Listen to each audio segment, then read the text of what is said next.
A comunidade Narrações Imersivas acaba de chegar. Torne-se membro e tenha acesso a todos os nossos livros, sem interrupções ou propagandas. E em formato de MP3, ouça diretamente da nossa plataforma no Hotmart. Por menos de uma Coca-Cola por mês, você assina nossa comunidade e apoia diretamente nosso trabalho. Não perca mais tempo e venha curtir mais uma forma de ouvir Narrações Imersivas. Link para assinar a comunidade na descrição ou no primeiro comentário fixado. Fique agora com mais um episódio imersivo.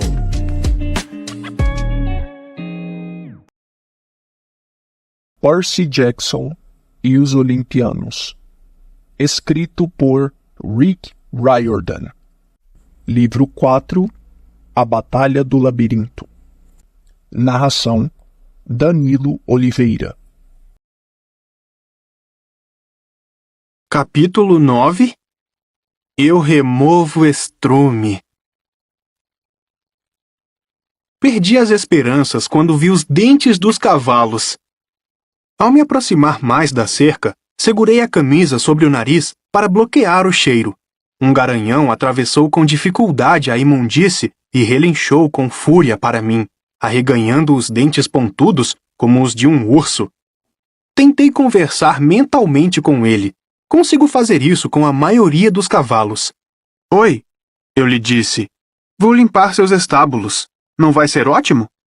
Sim, disse o cavalo. Entre. Vamos comer você. Um saboroso meio-sangue. Mas eu sou filho de Poseidon, protestei. Ele criou os cavalos. Em geral, isso me garante tratamento VIP no mundo equestre, mas não daquela vez. Certo, concordou o cavalo com entusiasmo. Que venha Poseidon também. Vamos comer os dois. Frutos do mar. Frutos do mar! Fizeram coro os outros cavalos enquanto chapinhavam pelo campo. Moscas zumbiam por toda parte, e o calor do dia em nada melhorava o cheiro. Eu pensei que poderia realizar a tarefa porque me lembrara de como Hércules fizera. Ele havia canalizado um rio para os estábulos e os limpado assim. Achei que talvez eu pudesse controlar a água, mas se eu não conseguia me aproximar dos cavalos sem ser devorado, tinha um problema. E o rio ficava mais abaixo na colina, muito mais longe do que eu imaginara, a quase 1 quilômetro. O problema do estrume parecia muito maior de perto. Peguei uma pá enferrujada e, para testar, lancei um punhado para fora da linha da cerca. Ótimo! Só faltavam 4 bilhões de pasadas. O sol já estava começando a descer. Eu tinha poucas horas no máximo. Concluí que o rio era minha única esperança. Pelo menos seria mais fácil pensar na margem do rio do que ali. Parti colina abaixo. Quando cheguei lá, encontrei uma garota à minha espera. Vestia jeans e camiseta verde, e seus longos cabelos castanhos estavam trançados com capim do rio.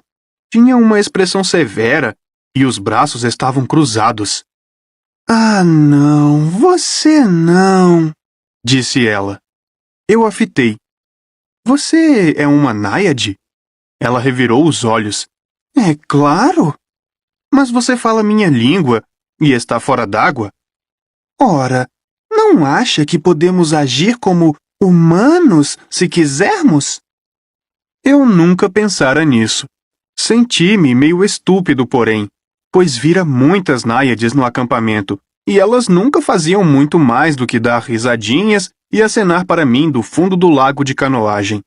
Olhe, eu disse, eu só vim perguntar. Eu sei quem você é, e sei o que você quer. E a resposta é não. Não vou deixar meu rio ser usado novamente para limpar aqueles estábulos imundos, disse ela. Mas... e me poupe, garoto do mar. Vocês, deuses do oceano, pensam sempre que são muito mais importantes do que um riozinho, não é? Bem, deixe-me dizer então que esta náiade aqui não vai se intimidar só porque seu papaizinho é Poseidon. Isto aqui é território de água doce, senhor. O último cara que me pediu esse favor... Ah, e ele era muito mais bonito que você, me convenceu. E aquele foi o pior erro de toda a minha vida. Você tem alguma ideia do que todo aquele adubo de cavalo causa ao meu ecossistema? Por acaso eu lhe pareço uma estação de tratamento de esgoto? Meus peixes morrerão. Eu nunca vou conseguir tirar o estrume das minhas plantas. Vou ficar doente por anos. Não, obrigada. Seu modo de falar me fez lembrar minha amiga mortal, Rachel Elizabeth Dare. Quase como se ela estivesse me socando com palavras. Eu não podia culpar a Náiade.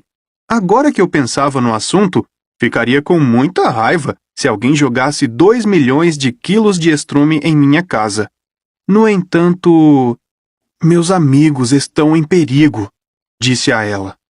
Bem, é uma pena, mas não é problema meu. E você não vai arruinar meu rio. Ela parecia pronta para uma luta. Os punhos estavam cerrados, mas pensei ter ouvido um leve tremor em sua voz. De repente percebi que, apesar da atitude furiosa, ela sentia medo de mim. Provavelmente pensava que eu lutaria contra ela pelo controle do rio e temia perder. Esse pensamento me deixou triste. Senti-me um valentão, um filho de Poseidon fazendo valer sua vontade pelo uso da força. Sentei-me em um toco de árvore. Ok, você venceu. A Náiade parecia surpresa. De verdade? Não vou lutar contra você. É seu rio. Ela relaxou os ombros. Ah, ótimo! Quer dizer, ótimo para você. Mas meus amigos e eu seremos vendidos para os titãs se eu não limpar aqueles estábulos até o pôr do sol, e eu não sei como.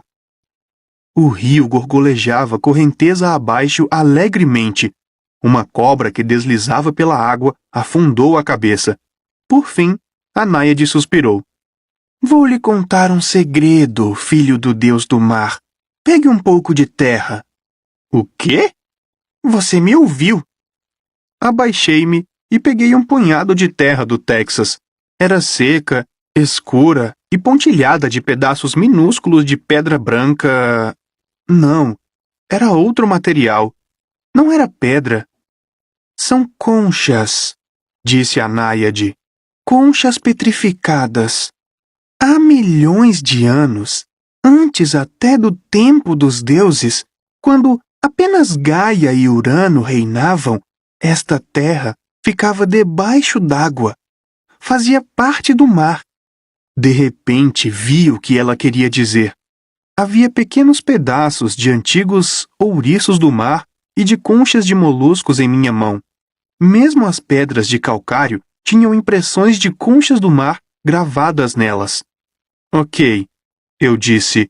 Para que isso me serve? Você não é muito diferente de mim, semideus. Mesmo quando estou fora d'água, a água está dentro de mim. É a fonte de minha vida. Ela recuou, pôs os pés no rio e sorriu. Espero que encontre uma forma de resgatar seus amigos. E com isso, se transformou em líquido e dissolveu-se no rio. O sol tocava as colinas quando voltei para os estábulos. Alguém devia ter vindo alimentar os cavalos, pois eles estavam devorando carcaças de animais enormes. Não dava para ver que tipo de animal era, e, no fundo, eu não queria saber. Se era possível aqueles estábulos ficarem mais repugnantes, 50 cavalos dilacerando carne crua conseguiam isso. Fruto do mar! Um deles pensou ao me ver. Entre! Estamos com fome! O que eu deveria fazer? Não podia usar o rio. E o fato de que aquele lugar estivera debaixo d'água 1 milhão de anos antes não me ajudava muito naquele momento. Olhei para a pequenina concha calcificada na palma da mão. Depois, para a imensa montanha de estrume. Frustrado, atirei a concha no meio do estrume. Estava prestes a virar as costas para os cavalos quando ouvi um ruído. Psss, como o som de um balão de gás que tivesse sido furado. Olhei para onde eu havia atirado a conchinha. Um minúsculo esguicho de água subia da imundície. Impossível, murmurei. Hesitante, dei um passo na direção da cerca. Cresça, eu disse ao esguicho d'água. Spush! A água jorrou 1 metro no ar e continuou a fluir. Era impossível, mas estava acontecendo. Alguns cavalos aproximaram-se para ver o que era. Um levou a boca à fonte e recuou. Ah! Disse ele. É salgada! Era água do mar, no meio de um rancho no Texas. Peguei mais um punhado de terra e catei os fósseis de conchas. Eu não sabia bem o que estava fazendo, mas corri ao longo do perímetro de todo o estábulo, atirando conchas nas pilhas de cocô. Em cada ponto onde uma concha caía, irrompia uma fonte de água salgada. Pare! Gritavam os cavalos. Carne é bom! Banho é ruim! Então percebi que a água não saía do estábulo, ou corria morro abaixo como normalmente aconteceria. Ela simplesmente borbulhava em torno de cada fonte e penetrava no solo, levando a sujeira com ela. O estrume de cavalo se dissolvia na água salgada, deixando apenas terra comum molhada. Mais! Gritei. A sensação era de algo repuxando o interior de meu abdômen, e as fontes de água explodiram como no maior lava-jato do mundo. A água salgada jorrou mais de 5 metros no ar. Os cavalos enlouqueceram, correndo de um lado para o outro à medida que os geysers os borrifavam por todos os lados. Montanhas de cocô começaram a se dissolver como gelo. O repuxo na barriga tornou-se mais intenso, até mesmo doloroso, mas havia algo de divertido em ver toda aquela água salgada. Eu fizera aquilo. Eu trouxera o oceano para aquela encosta de morro. Pare, senhor! Gritou um cavalo. Pare, por favor! Agora, a água manava de toda parte. Os cavalos estavam encharcados e alguns, em pânico, escorregavam na lama.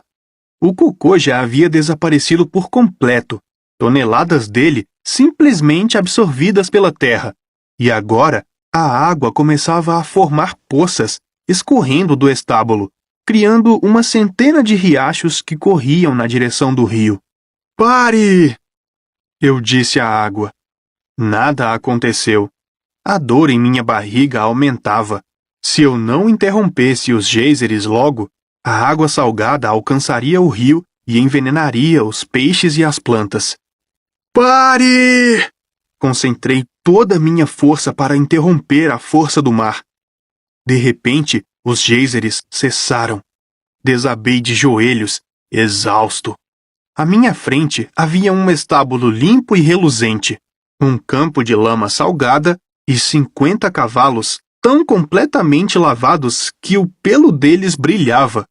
Até os restos de comida entre os dentes haviam sido limpos. Não vamos comê-lo? Gemiam os cavalos. Por favor, senhor!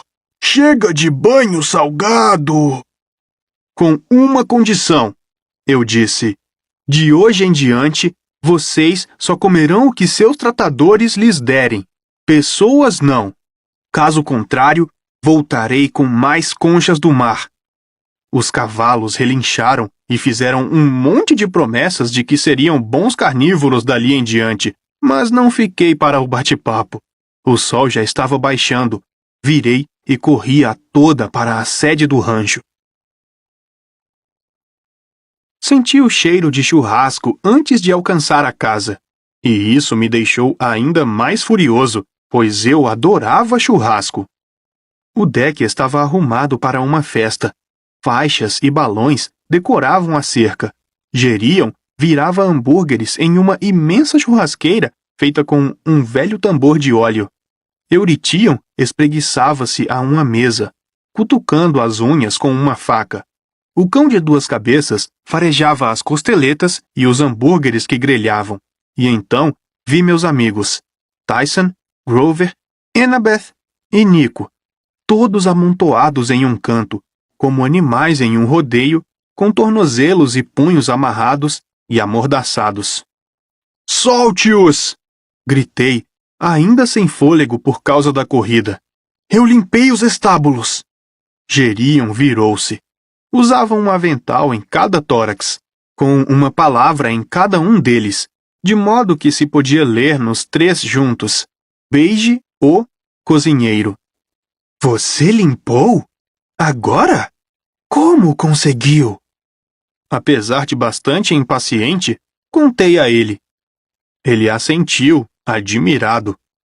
Muito engenhoso. Teria sido ainda melhor se você tivesse envenenado aquela náiade irritante, mas não tem importância. Solte meus amigos, eu disse. Fizemos um acordo. Ah, estive pensando no assunto. O problema é que, se eu os libertar, não recebo o dinheiro. Você prometeu. Gerion negou com um... Mas você me fez jurar pelo rio Estige? Não, não fez. Então não vale. Ao conduzir um negócio, filhinho, deve-se sempre exigir o juramento. Puxei minha espada. Outro rosnou. Uma cabeça aproximou-se da orelha de Grover e arreganhou os dentes. Eurytion, disse Gerion. Esse garoto está começando a me aborrecer. Mate-o! Eurytion olhou para mim. Não me agradavam minhas chances contra ele e aquele imenso porrete. Mate-o você mesmo, replicou Eurytion. Gerion ergueu as sobrancelhas. Como? Você me ouviu, grunhiu Eurytion. Você fica me mandando fazer seu trabalho sujo, provoca brigas sem motivo. E eu estou cansado de morrer por você. Quer lutar contra o garoto? Lute você mesmo. Era a frase menos típica de Ares que eu já ouvira um filho de Ares dizer. Gerion largou sua espátula. Você ousa me desafiar? Eu devia demiti-lo agora mesmo. E quem cuidaria de seu gado? Outro, junto. O cão imediatamente parou de rosnar para Grover e foi se sentar junto aos pés do vaqueiro. Está bem, grunhiu Gerion. Cuidarei de você depois, quando o garoto estiver morto. Ele pegou duas facas de trinchar e as atirou em mim. Desviei uma com minha espada. A outra fincou-se na mesa a 1 centímetro da mão de Eurytion. Parti para o ataque. Gerion aparou meu primeiro golpe com um pegador de metal incandescente e investiu contra meu rosto com um garfo de churrasco. Adiantei-me à sua arremetida seguinte e atravessei seu tórax do meio. Ai! Ele caiu de joelhos. Esperei que ele se desintegrasse, como costuma acontecer com os monstros. Mas ele apenas fez uma careta e começou a se levantar. O ferimento em seu avental de chefe começou a cicatrizar. Bela tentativa, filhinho, disse ele. O negócio é que tenho 3 corações, o sistema perfeito de backup. Ele tropeçou na churrasqueira e espalhou carvão para todo lado. Um caiu perto do rosto de Annabeth, que deixou escapar um grito abafado. Tyson lutava para se soltar das cordas, mas nem mesmo sua força era suficiente para rompê-las. Eu precisava pôr fim àquela luta antes que meus amigos se machucassem. Espetei Gerion no tórax esquerdo, mas ele apenas riu. Acertei o estômago direito. Nada. Pela reação dele, daria na mesma que espetar a espada em um ursinho de pelúcia. 3 corações, o sistema perfeito de backup. Furar um de cada vez não adiantava. Corri para dentro da casa. Covarde! Volte e morra com honra! Ele gritou. As paredes da sala de estar eram decoradas com um punhado de troféus de caça horríveis, cabeças de alce e de dragão empalhadas, uma caixa de arma, um mostruário de espadas e um arco com uma aljava. Gerion atirou seu garfo de churrasco, que atingiu a parede com um ruído surdo, bem perto de minha cabeça. Ele puxou 2 espadas do mostruário na parede. Sua cabeça vai para ali, Jackson, ao lado da do urso cinzento. Tive uma ideia louca. Larguei contra a corrente e agarrei o arco, arrancando-o da parede. Eu era o pior atirador de arco e flecha do mundo. Não conseguia acertar os alvos no acampamento, muito menos a mosca. Mas não tinha escolha.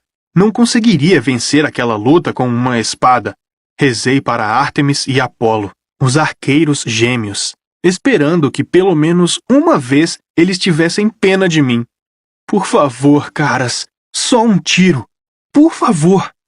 Preparei uma flecha. Gerion riu. Seu tolo! Uma flecha não é melhor que uma espada. Ele ergueu a espada e atacou. Mergulhei de lado, e antes que ele pudesse se virar, disparei a flecha na lateral de seu tórax direito.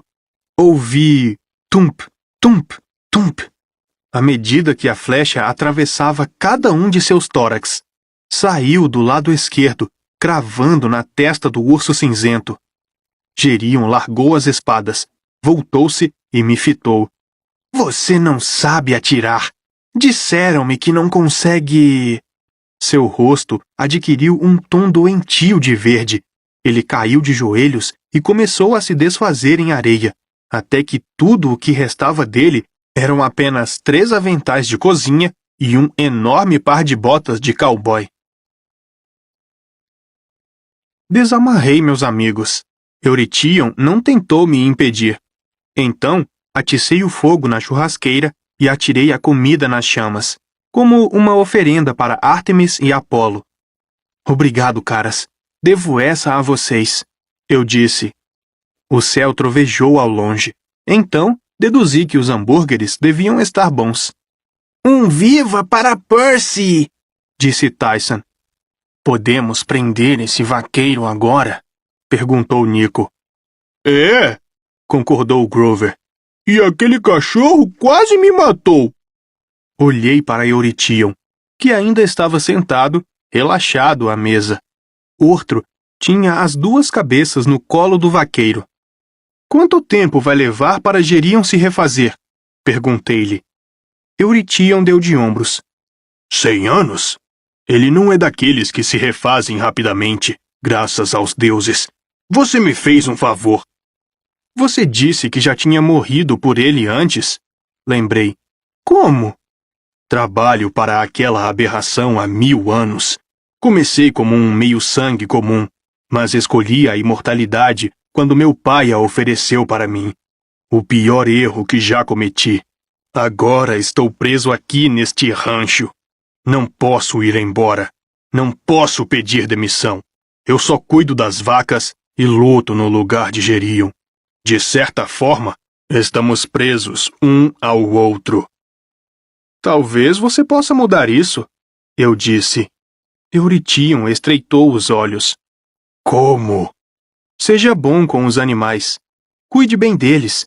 E pare de vendê-los como alimento. Pare de negociar com os titãs. Eurytion pensou em minhas palavras. Isso seria bom. Traga os animais para o seu lado, e eles vão ajudá-lo. Quando Gerion voltar, quem sabe, não é ele quem vai trabalhar para você. Eurytion sorriu. Bem, com isso, eu posso conviver.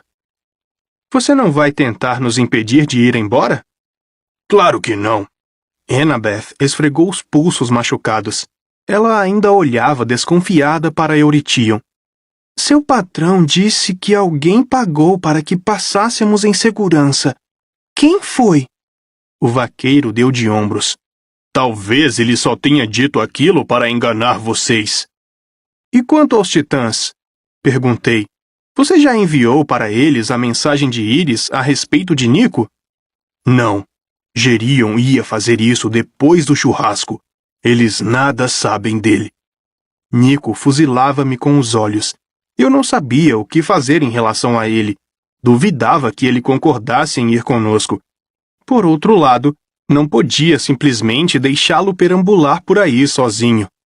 Você poderia ficar aqui até concluirmos nossa missão. Eu lhe disse. Seria seguro. Seguro? Replicou Nico. Que importância tem para você a minha segurança? Você foi o responsável pela morte de minha irmã. Nico, aquilo não foi culpa do Percy, disse Annabeth. E Geryon não estava mentindo sobre Cronos querer capturar você. Se ele soubesse quem você é, faria de tudo para levá-lo para o lado dele. Eu não estou do lado de ninguém e não tenho medo. Deveria ter, disse Annabeth. Sua irmã não iria querer. Se você se importasse mesmo com minha irmã, me ajudaria a trazê-la de volta. Uma alma por uma alma? Perguntei. Sim. Mas se você não queria minha alma... Não vou explicar nada a você. Ele piscou, tentando reprimir as lágrimas. E eu vou trazê-la de volta. Bianca não iria querer voltar. Não assim, eu disse. Você não a conhecia, gritou ele. Como sabe do que ela gostaria? Olhei para as chamas na churrasqueira. Pensei no verso da profecia de Annabeth. Tu acenderás ou cairás pela mão do rei fantasma. Este só podia ser Minos, e eu precisava convencer Nico a não dar ouvidos a ele. Vamos perguntar a Bianca. O céu pareceu escurecer de repente. Eu tentei, respondeu Nico infeliz. Ela não responde. Tente de novo. Tenho a sensação de que ela vai responder comigo aqui. Por que ela faria isso? Porque ela tem me enviado mensagens de íris. Eu disse, de repente sendo tomado por essa certeza. Ela vem tentando me avisar o que você está tramando, para que eu possa protegê-lo. Isso é impossível. Nico sacudiu a cabeça. Só tem uma forma de descobrir. Você disse que não tem medo? Voltei-me para Eurytion. Vamos precisar de um buraco, parecido com um túmulo, e comida e bebida. Percy, disse Annabeth, em tom de advertência. Não creio que isso seja uma boa... Está certo, disse Nico. Vou tentar. Eurytion coçou a barba. Tem um buraco aberto lá atrás, para a fossa séptica. Poderíamos usá-lo. Garoto Ciclope, pegue o isopor com gelo na cozinha. Espero que os mortos gostem de cerveja preta.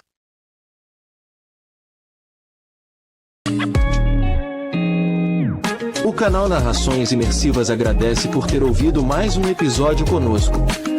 Acompanhe nossa página no Instagram e fique por dentro de todas as novidades do canal. E se você vê valor nesse projeto, considere apoiá-lo. Faça parte da nossa comunidade no Hotmart. Até a próxima com mais uma narração imersiva.